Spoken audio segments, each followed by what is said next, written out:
Hello everyone, my name is Kevin. Welcome back to the channel, and today we are doing the WWE TLC 2019 review. So let's see how it went. We'll see how it went in a minute. See if WWE sent me and Jesse home with the last pay-per-view of the decade and of this year. And before we do that though, we're gonna quickly talk about what happened on NXT and AEW last night, because I had the opportunity to do that, and we'll talk about a little bit of what happened on Raw as well. So really quick, we'll start with Raw and then we'll go to NXT. So on Raw, we had some matches that, look, I'm not going to say all of them were great, okay? Just not going to say that. But we did end up getting the opportunity that we are going to be seeing AJ Styles versus Seth Rollins this upcoming Monday for the United States Championship, after Seth and the AOP beat down Rey Mysterio after a gauntlet match to determine the number one contender, where Andrade tried to end Humberto Carrillo's career. Rey Mysterio came out to protect him, and then the AOP came out and beat down Rey for giving Kevin the lead pipe last week. We had a rematch of one of the matches from here, which I'll talk about when we get to that. It was...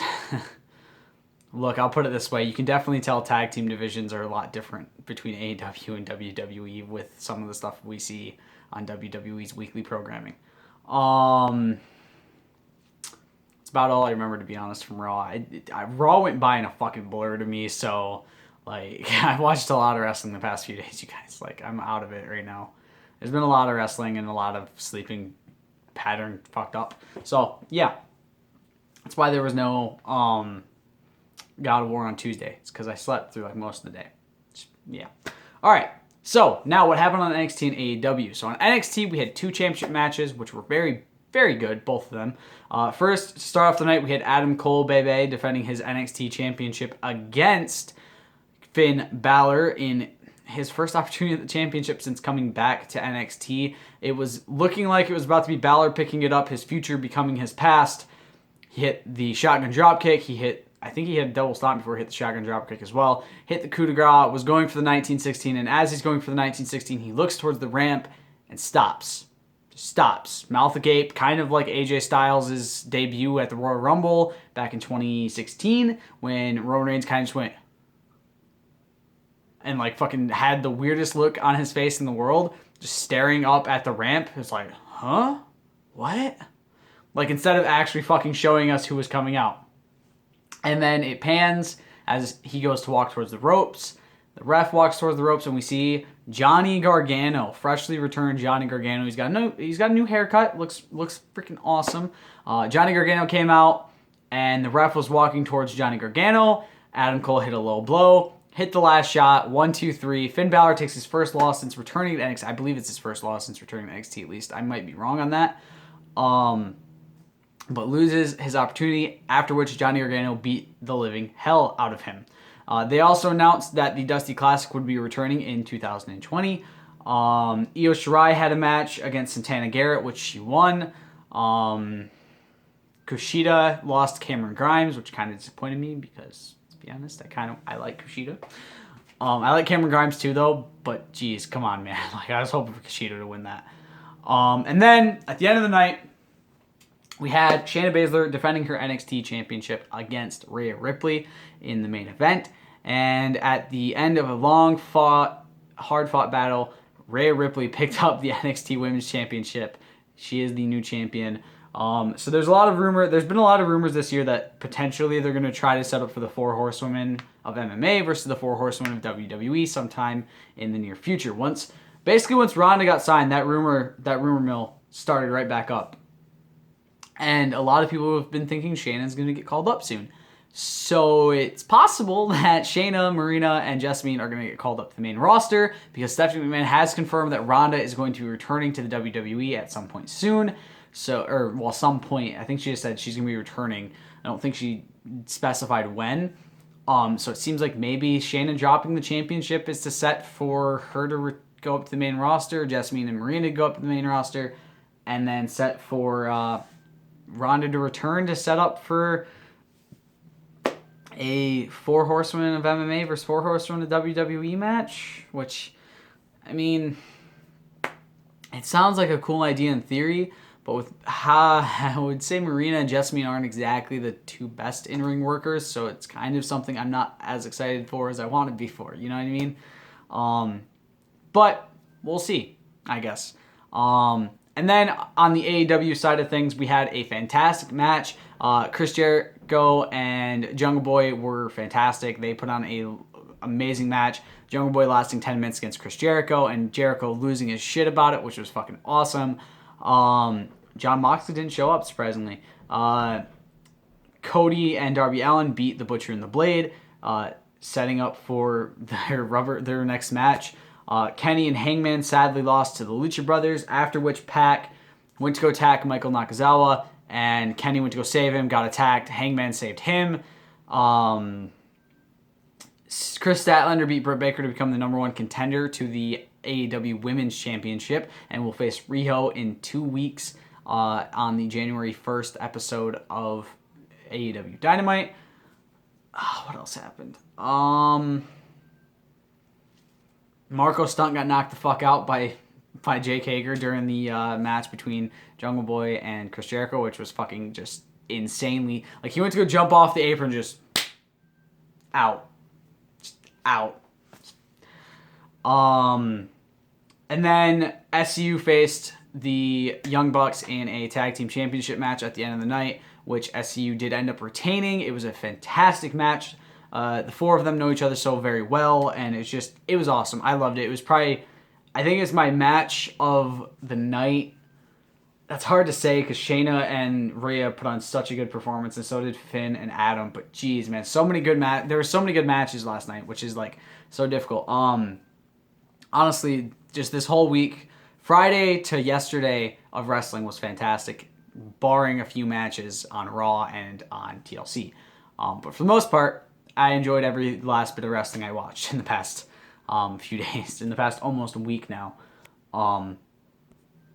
Let's see if WWE can send us out happy. AEW definitely sent me out happy for their last show of the year. Dark Order came out and attacked the Creepers, and Evil Uno and Stu Grayson attacked the Young Bucks and SCU with the two people we saw last week in the Join the Dark Order thing at the hotel. They ended up joining in with them, and they actually put the masks on at the end and everything. And yeah, it was really good. I loved it.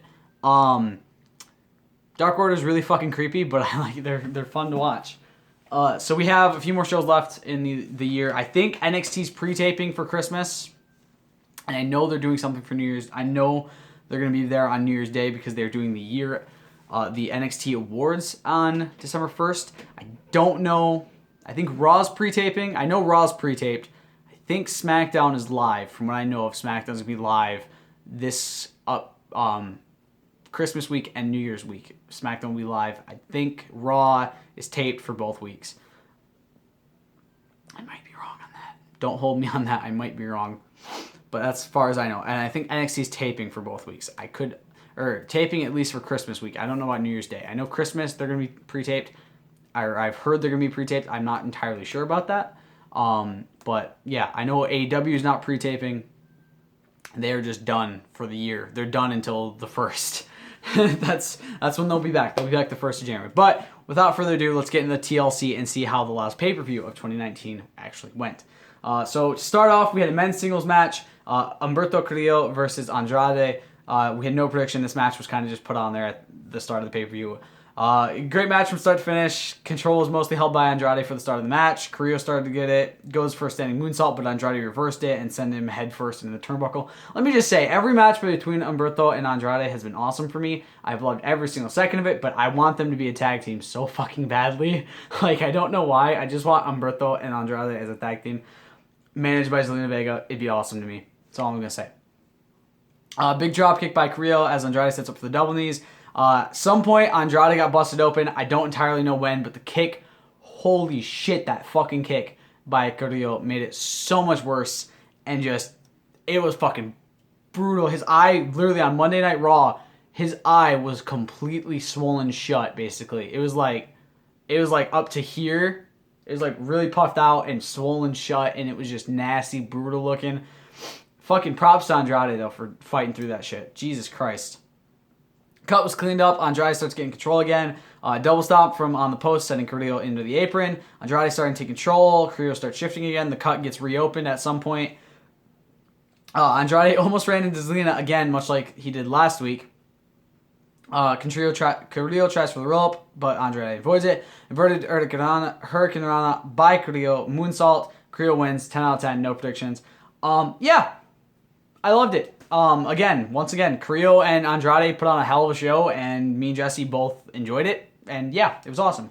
An episode of Firefly Funhouse starts the main show, kind of talking about everything and sort of like showing little snippets leading to each match before each match starts, or showing little snippets of what's going on with each match, like saying, have you been naughty or have you been nice and shit like that, to go with the Christmas sort of theme. I've always hated TLC in December. Like, it just doesn't fit for me. I don't know why.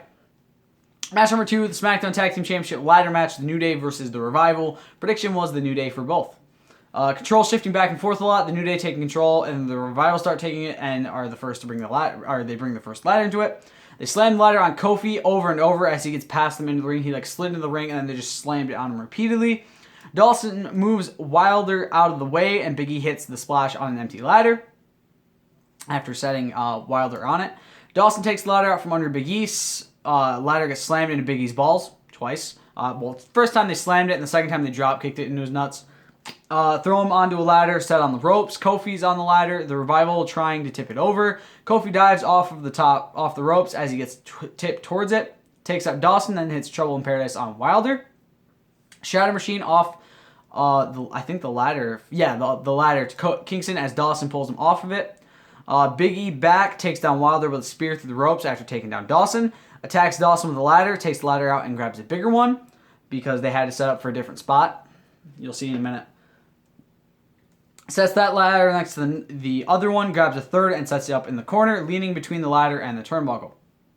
Sets Dawson on the bridge ladder. Big E climbs up, but Wilder attacks him and E is caught on the turnbuckle. Suplex onto the bridge ladder, but the ladder only bent, and then Wilder hits a splash, sending Big E through the ladder.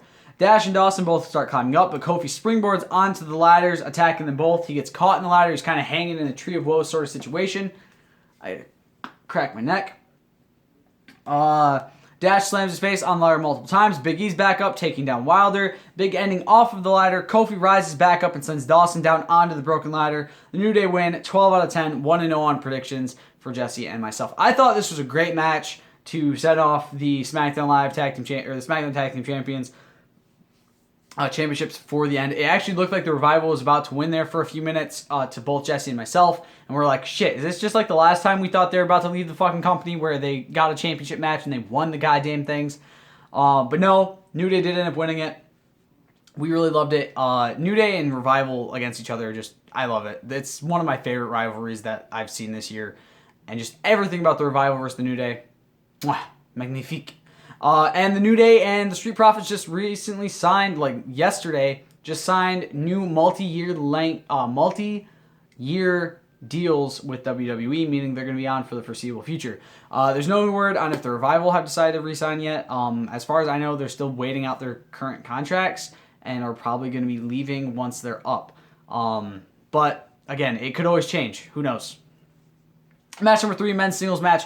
Aleister Black versus Buddy Murphy. Prediction was Aleister Black for both. Quick black mass avoided by Murphy rolling out of the ring. Lots of mind games between the two of them. Black in control, very fast-paced match. Murphy taking control after slamming Black's face down on the steps. Black's nose is bleeding pretty bad. So both men who were very much linked to Zelina Vega got busted the fuck open at TLC and just looked horrible throughout the show.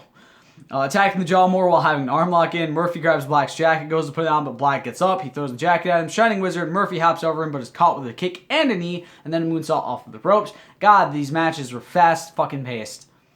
Murphy in control until Black throws him into the post, takes it back into the ring, hits him with a big fucking knee. Lots of kicks through the legs to Black in the corner. Powerbomb for a 2 count. Knee gets caught by Black. Murphy grabs the jaw, elbow to Murphy. A knee, a super kick, another knee, a brainbuster for a 2 count on Black. Back elbow, lots of kicks by Murphy. Black mass out of fucking nowhere. Black wins 10 out of 10, 2-0 on predictions. I kind of want this rivalry to continue. I love it. It was amazing. I loved it so much. It was just beautiful. Black winning was, in my opinion, the right idea. They both apparently since going to Raw at that point were undefeated. Obviously not only Aleister Black's undefeated, but I loved it. It was a great match in my opinion, and just everything with both of them was just wonderful. I hope to see Black get in a bigger feud in the next coming months.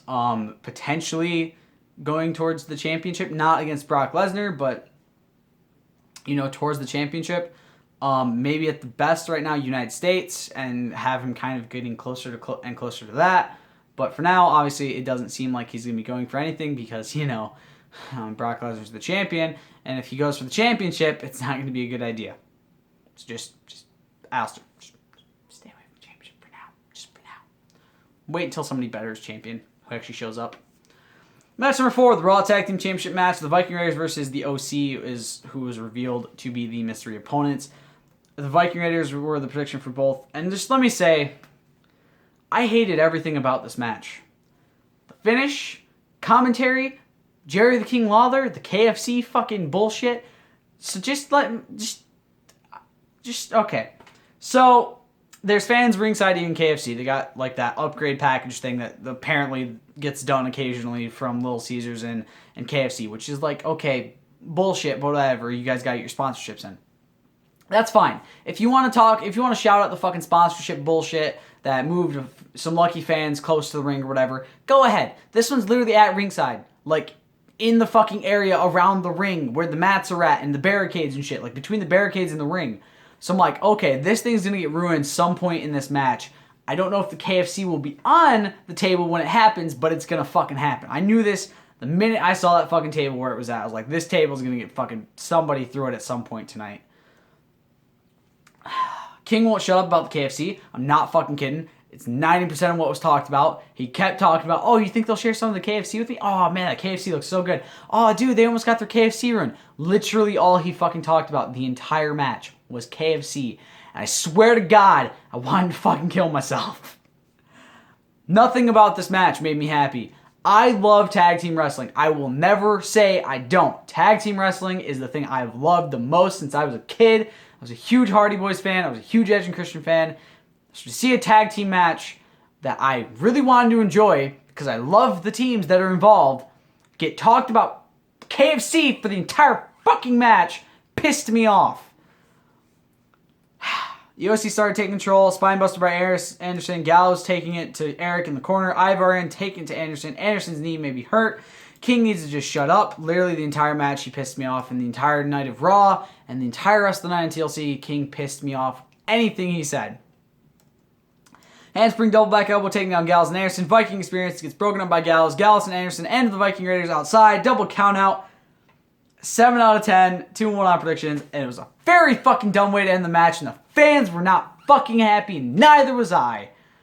Anderson slams one of them off the table. Viking Raiders put him through the product placement table. Oops, sorry, I mean the KFC table. That match can burn in hell with Jerry the King Lawler. And then they had a rematch of this on Raw, which was also not a good match. And it ended with the OC winning.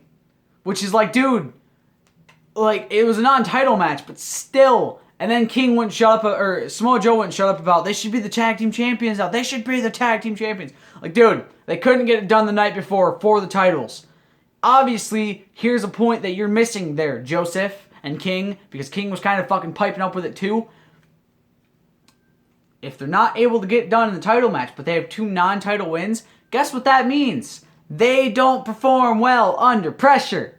Because they're not winning in the big matches that matter, but they're winning in the small matches that don't matter. You gotta think about these things. You can't just look at it like, oh, they should be the tag team champions because they've beaten them in 2 non-title matches, but they lost. Well, technically, nobody won in the non-title match, or in the title match, but still. The point is, they couldn't get it done in the title match. And the only way you get the championship is if you can pin or submit the tag team champions in said championship match. So no, they should not be the tag team champions. They should be the tag team champions if they can win a fucking title match for the championships. Match number 5, men's TLC match, Roman Reigns versus King Corbin. Prediction was Reigns for both. Let me just say, this was also a match that I didn't enjoy too well. Just gonna say it now. What it leads to at the end of the night, now that I enjoyed. But this match, I could go either way with it. Reigns takes out Corbin's manservants before the match starts and starts taking it to Corbin, slamming him into the Titantron and throwing him off the stage. Corbin taking control, getting lots of boos as he taunts, mocking Reigns' taunts. Reigns in control, hits Superman punch. Corbin seems to just want to mock him, which is like, dude, we don't give a fuck that you want to mock him. Cool, whatever. You're obviously not the locker room leader you think you are there, Constable. Oh, sorry, King Corbin, I meant. Sets up Reigns to powerbomb through the German announce table. Roman reverses it and hits a Samoan drop to Corbin through the table, which is then set back up at the next match. I always hate when they do that. Just leave the table broken. It's more fun to watch. It's just more fun to watch the commentators stand up and have to talk. It's so awkward. Ziggler comes from under the ring and hits Reigns with a super kick or Superman kick, as Cole has fucking become accustomed to saying for the last few weeks. Ziggler gets the handcuffs and dog food out again. Looks like they're going to do it to the ring crew member. Drive-by dropkick to Corbin. Gets kendo stick, taking out Corbin's security. The Revival come out now, attacking Reigns. Superman punch to Wilder. Takes down Dawson with one after he sends Corbin outside. Suicide dive to Corbin and his lackeys. Chair sent to Reigns' face off the spear. Zigzag to Roman. Shatter Machine to Reigns. End of days onto the chair. King Corbin wins. 10 out of 10. 2-2 on predictions. Now, I said I didn't like this match. Or, well, I could go either way with it. But I gave it a 10 out of 10. Why? I know that's what you guys are asking. Why? Because I loved the match. The destruction, the chaos was awesome. However, the fact that this was made a TLC match solely so everyone could get involved and help Corbin win is what pissed me off about this match. But that doesn't mean I don't want to give it a 10 out of 10 because the spots were fucking awesome. The German announce table spot, the insane fucking super kick out of nowhere by Dolph Ziggler, the Shatter Machine, the end of days onto the chair, everything about this match ticked a lot of boxes, but I wish they wouldn't have done it as a TLC match because basically none of it got used. The ladder didn't get used. Tables didn't really get used except for the German announce table, which doesn't really count as a normal table for this situation. And one chair got used at the end for 2 spots. So it was kind of disappointing to me that they made one of my favorite match types just kind of a throwaway in this situation. It was like, dude, why? Why you do this? Like, what the hell? Like, give me this in the way I want it. Please. Like, give me a TLC match with the cool shit of a TLC match. I also don't like TLC matches that don't end with someone climbing the ladder to grab something. I always enjoy a TLC match / ladder match where somebody has to climb, grab something, and boom, they win. Not when it ends by pinfall. It's about as dumb as a Hell in a Cell match ending to no contest 2 years in a row. WWE. Don't ruin my favorite pay-per-views again. Please. Can Hell in a Cell 2020 just end good? Please? Next, we have match number 6, a men's singles match. Bray Wyatt versus The Miz. And goddamn, this, I want to say this is match of the night, but I can't say this is match of the night because the women's tag team championship match was pretty fucking awesome. Prediction was Wyatt for both. First time seeing Bray Wyatt's new entrance, it's the Firefly Funhouse theme song, which was really cool for me and Justy C. We're like, oh, dude, fuck yes, it's the Firefly Funhouse theme song. I want to do more matches as Bray Wyatt now just because of the theme song. I love Firefly Funhouse. When it started, I was like, okay, I don't really know what the hell's going on here, and I don't know if I enjoy it. But I loved it so much more now. It goes on the table and makes Cole flinch, which was very funny. Miz going very wild on Wyatt. Why is he hurting Bray? Why, guys? Why? Bray asking Miz to take it easy. He just didn't give a fuck. Like, he wasn't trying at all at the start. It was awesome. Miz starts attacking him again. Miz going crazy, attacking him on the ropes. Bray's sweater gets ripped off, and then he starts attacking Miz. But Miz sends him into the corner, doing the yes kicks, then the running corner kicks. Skull crushing finale after reversing a Sister Abigail. Wyatt running into the barricade to pop his shoulder back into place. I'm not fucking kidding. He rammed his fucking shoulder into the barricade multiple times to pop it back into place. And god damn it, I love Bray Wyatt. Miz kicks him through the ropes and sends him into the barricade, throws him into the steps. Miz gets sent in the timekeeper's area as Wyatt sidesteps. Sister Abigail with Miz draped over the barricade, then goes in the ring, hits Sister Abigail. He's got some confused. He's a little bit confused on his feelings. Wyatt wins 10 out of 10, 3-2 on predictions. Then the Fiend is up on the Titantron, which I wanted this to happen. I wanted this to happen in some way that the Fiend just randomly pops up out of nowhere. And I was thinking, Bray disappears under the ring, and then the Fiend pops up on the Titantron. But him popping up at the same time as Bray was really fucking cool at the same time. Kind of make it seem like less like they're the same person, which I like. The Fiend up on the Titantron kind of is like trying to say something. He's like, okay, I'll do it. Goes on the ring and grabs the mallet. And Michael Cole shouts, what the hell is that? The mallet that we've seen multiple times, Cole. That we saw in the Hell in a Cell match between Bray and Seth. That mallet, the same mallet you're yelling, what the hell is that? Like, the fuck is wrong with you? Like, Cole, you make it really fucking easy for me to hate you, dude. Like, goddamn. Lights go out, and Daniel Bryan hits him with a running knee, has very short hair, a very fucking short beard, just like he used to have. Yes, kicks in the corner drop kicks, running knee, stomps on Bray's face, grabs the mallet, goes to hit them. Lights go out, they pop back up, and Bray's gone. Title's still in the ring, though. He slams the mallet on the ring, sets it down, goes up, kind of, I think he did some yes chants, I can't remember. He stares at it, and then leaves the ring. And my God, yes, I loved everything about this match. It was just beautiful and perfect and carnage, and this should have been a TLC match. Like, what the fuck? I loved it, though. It was fantastic. Oh, shit. I gotta try to hurry. I have 8 minutes to do 2 matches because my alarm is about to go off. Match number 7, the men's table match. Rusev versus Bobby Lashley. Prediction was Rusev for both. Let me just say this match sucked. Lana slid the table out to stop Rusev from setting it up. Lashley flips it over with one hand to avoid being slammed through it.